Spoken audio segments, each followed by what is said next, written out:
Hello, and welcome to the Heal from Infidelity podcast, where courageous women learn not only to heal from their spouse's betrayal, but to become the boldest, truest, most decisive, and confident versions of themselves ever. If you know there's more for you than the life you're currently living, but don't quite know how to get there, you are in the right place. Stick around to learn how to create a life that will knock your own socks off. Is it possible? It is, and I'm here to show you how.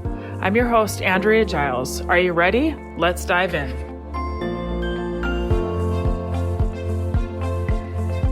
So, confession, I recorded this episode earlier, and when I went to send it to my producer, it was gone, vanished. So this is take 2, and it is not at my home once again. I had to record on the road. I apologize in advance if my sound is not great. But we got to do what we got to do sometimes, right? Okay, let's just dive in. This is a really important episode. It's one that I have had requests about. It's one that I've given a lot of thought to, and I want to do it justice, okay? What are intrusive thoughts? If you are here listening, my guess is you know what they are already, right? You've experienced them. You probably know how consuming they can be so quickly, right? The definition of intrusive thoughts are uncontrollable, unwanted thoughts that we feel unable to resist. They can be very unsettling. The more you try to push them from your mind, the louder they get. Intrusive thoughts often create worry or shame.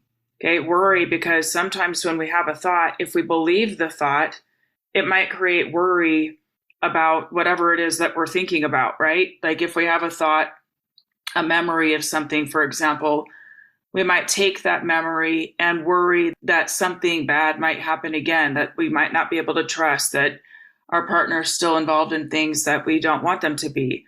Or it can create shame. Sometimes we can feel shame when we feel like we've already dealt with something, already come through something, and there it is again, that we're obsessing about it and what's wrong with me, and am I ever going to actually get over this? What's wrong with me? What's wrong with me, right?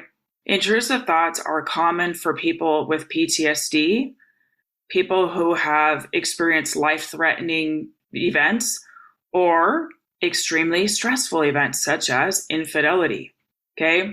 You might describe an intrusive thought as something that pops into your head that you just can't seem to shake. It can take you into a deeply emotionally painful place fast, right? 0 to 10, so fast. You can be going about your day, minding your own business, have a thought pop in your head, and it sometimes feels like it just takes you down without your permission, right? Dr. Carrie Ann Williams, who is a lecturer in psychiatry at Harvard Medical School, says any life stressor, if big enough, can increase your risk of having intrusive thoughts. I included that here because I just want to point out that infidelity is, in my humble opinion, one of the life stressors that it's big. It's a big one. It undermines so much of our belief of who we are, what our place is, who our family is, who our partner is. It just blows that all open and can create so much uncertainty, right? So much fear, so much doubt. So yes, it does increase your risk of intrusive thoughts. Now here's something interesting. Intrusive thoughts are often a way of coping with an unresolved, deeper issue. And I'm going to give you an example of this as we go forward, okay? They can be a coping mechanism, a way of coping. Intrusive thoughts are often a way of dealing with pain or trauma, but as you probably can imagine, not sustainable. Today, we're going to look at why that is and what we can do about it. I'm sure that you are listening going, something has to give with some of these thoughts. Like, I can't keep doing it. I can't keep going down this path. I'm either going to destroy myself or I'm going to destroy what's left of my relationship, right? For sure, it impacts your relationship, but most of all, it impacts you. And we're going to look into that. All right, so let's start first with what's likely causing these intrusive thoughts, okay? In past episodes, you've heard me talk about the upstairs brain and the basement brain. The upstairs brain, if you imagine a beautiful home, it has windows, you can see out, you can get a view, you can see what else is out there besides just your four walls, right? You can see beyond. The basement brain I'm thinking of a dark basement with no windows. Um, it's just kind of cave-like, right? This is that reptile brain where you're concerned about having enough food and not dying, where you're very much in survival mode. You're very much just kind of hunkering down and making sure that you are safe, right? Upstairs brain can see the bigger picture. So let me give you an example. Let's say that you are on a trail and you hear a rattle. You hear the sound of a rattle. And your basement brain, which is really important, right? We're not knocking that basement brain. Like, this is the part of our brain that keeps us alive, right? It's very, very important. But that lower brain hears that, and you're in just immediately your heart starts pounding. You start feeling scared. You start worrying that maybe there's a rattlesnake right there. Maybe you should run, right? Your higher brain, that upstairs brain, can calm down and go, okay, give it a second. Let's just see what we're dealing with here. I'm not in immediate danger. There's nothing like attacking me, right? Let's just see what this is. And on further investigation, it's not a rattle. It's just some leaves that are blowing in the wind that kind of tricked you into thinking that it was a rattle. And so you carry on your way. Yes, you have to get your heart rate down. Whew, maybe take a deep breath. Oh, gosh, that was scary, but I'm fine. Okay. It's like a jump scare, right? Got to get ourselves back regulated. I'm not in danger. I'm fine, right? And then we can respond accordingly. Now, after infidelity, we often feel threatened much of the time. Any random thing can set us off. It can be a certain car driving down the road, a song, a smell, anything. Like, anything can be triggering. Different words, right? Words that you hear that remind you of the affair. Maybe it reminds you of words that you saw in a text message, or words that you know that they spoke to each other. And then you hear it in a movie and it reminds you of that. And there you go, right? Sometimes we're really just doing our thing, living our life, and a thought will just pop into our head and we can have that immediate fight or flight response to it. The reason why this is, my friends, is because for most people, infidelity is pretty dang traumatizing. The person we counted on most hurt us the deepest. For many, they didn't see it coming. It just kind of blindsided them. For some, they saw the signs. They felt in their gut like there were things that were off, but they dismissed them because it was too hard to look at the moment, right? Too big, too scary to go, what am I actually dealing with? Either way, learning of the infidelity is a great cause of pain for every single person I have ever talked to in my coaching practice of 5 years. Some of you may be trying to stay in your marriages and find intrusive thoughts to be getting in the way. You might be sharing an intimate moment, for example, and be reminded of the intimate moments that they shared. And just like that, you go from being into each other to wanting to get 20 miles away. Like, don't touch me, you revolt me, right? Just like that. It can happen so fast. Or some of you might be seeing a more objective view of the situation, which I will say is really required to release the infidelity's hold on you. So you might be spending more time in the upstairs brain, looking around, seeing the bigger picture. And you might suddenly remember a particularly painful lie that he told you to cover the infidelity. And just like that, you're back down in the basement, your mind starts racing, you start hunkering down, and you are raging mad all over again, right? All right, what the heck to do with all of this? What do we do? Let's go, okay? I'm going to break this down into a couple steps. One, you've got to slow the thought down. You've got to slow it down, okay? It's probably fast. It probably feels super intense, really urgent, really important. We got to slow it down, slow down the intensity. This involves breathing, reminding yourself that there might be more to the story, reminding yourself that you're not in current danger right this second, journaling, talking it out, moving your body, doing something to slow it down, okay? Part of it is just saying to yourself, myself, this is just a thought, and it's not to dismiss the significance of it, but to go, this is a thought that I'm having. It's a thought. I can decide what to do with this thought. I can decide what I want to feel from this thought, I can decide where I want it to take me. But for right now, I'm just remembering this is a thought. You can even call it, this is an intrusive thought. It feels very, very intrusive. Even that little bit of awareness of going, this is an intrusive thought, will slow it down. It will loosen its grip a little bit. It'll be a little bit less intense, okay? The second thing is when you have settled yourself down some, it's time to do some digging. I mentioned earlier that it is, for most of us, some kind of coping mechanism. There's something that we're using it as a way to kind of mask other things that need to be dealt with. And when we have settled ourselves down some, it's time to dig, okay? I'm going to give you a couple examples here. One is just like a medical example. So I want you to imagine that you have a wound, and most of the time it's fine, and you can keep it kind of bandaged up, and you can wear normal clothes and go about your life doing your normal activity. And every once in a while you feel this sharp shooting pain. It's really, really intense. And you go to that wound and go, oh, that's right.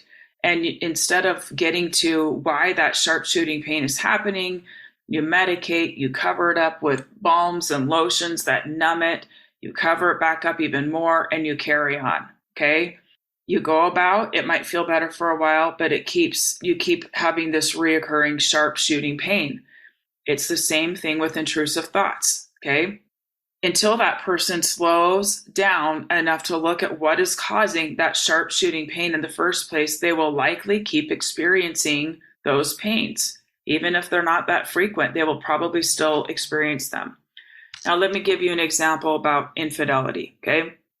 Let's say that you decided to stay in the marriage. You know that there's a lot of good. You know that it's worth fighting for. You're months out, and overall you're feeling a lot better. But one day, seemingly out of the blue, you're reminded that he did some pretty awful things. You remember one thing in particular where you were in a pretty vulnerable spot, and not only was he not there for you, but he showed up for the affair partner. Your brain attaches to this thought, and suddenly your mood has completely shifted. You're mad at him without outwardly having had anything happen between the two of you. Nothing has been discussed. You haven't even seen him, and you're at a 10, okay? I want you to use your own most recent experience of having an intrusive thought and practice the exercise I'm about to share with you, okay? So first, as with that example above, you need to get yourself to a grounded place. Remind yourself, I'm not currently in danger, okay? I'm not currently in danger. This is an intrusive thought. I'm going to breathe. I'm going to slow it down. I'm going to slow it down so I can really look at this, okay? When you feel more calm, this is when there's a couple really good questions to ask yourself. It won't work when you're feeling really highly activated. It won't work, okay? Wait till you feel a little bit more calm. The first question is this: is this intrusive thought, kind of like that sharp shooting pain, showing me something that still needs to be processed, an emotion? Is there something that I need to allow myself to feel? Maybe it's regret. Maybe it's grief. Maybe it's just sadness or anger or loss, okay? Is there something that I'm avoiding? Is there a feeling I'm avoiding that I need to just give myself permission to feel? Why am I afraid to feel that emotion, okay? So that's question number one. Question number two is this: is this an invitation to look deeper at something that needs to be addressed so I can actually feel more safe here? Now, this can go one of two ways, okay? Oftentimes, this is an invitation to learn how to comfort ourselves. Sometimes it's an invitation to learn how to soothe ourselves, to learn how to trust ourselves at a deeper level. It is knowing how to navigate thought processes that derail us. Like when we can see patterns of intrusive thoughts, this is where we might look and go, okay, this is something that I need to learn how to manage. I need to learn that every time my thoughts go this way, this is where it takes me, and it's not useful, okay? It can be something that we can do on our own. Now, in the example above, this is the rest of that story, okay? It could be that you are getting closer and closer in your relationship, and your brain wants to remind you that you could get hurt again. Okay. So you're starting to feel safe. You're starting to breathe a little bit easier. You're starting to stay in that upstairs part of the house a little bit more.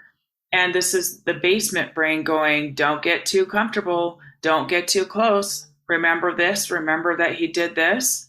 Okay. So you can ask your spouse. You can, if you want to do this, you can take the situation, the reminder of what happened where you were feeling really vulnerable and they didn't show up for you, but they were there for the other person. And you can ask them and say, do you understand what that was like for me? And they can never fully understand, but I want to tell you what that was like for me. I want to tell you what that felt like for me to be in this situation and have you show up in this way. I need to know that, like, what you would do differently. Please tell me, if you had a redo, what would you do differently?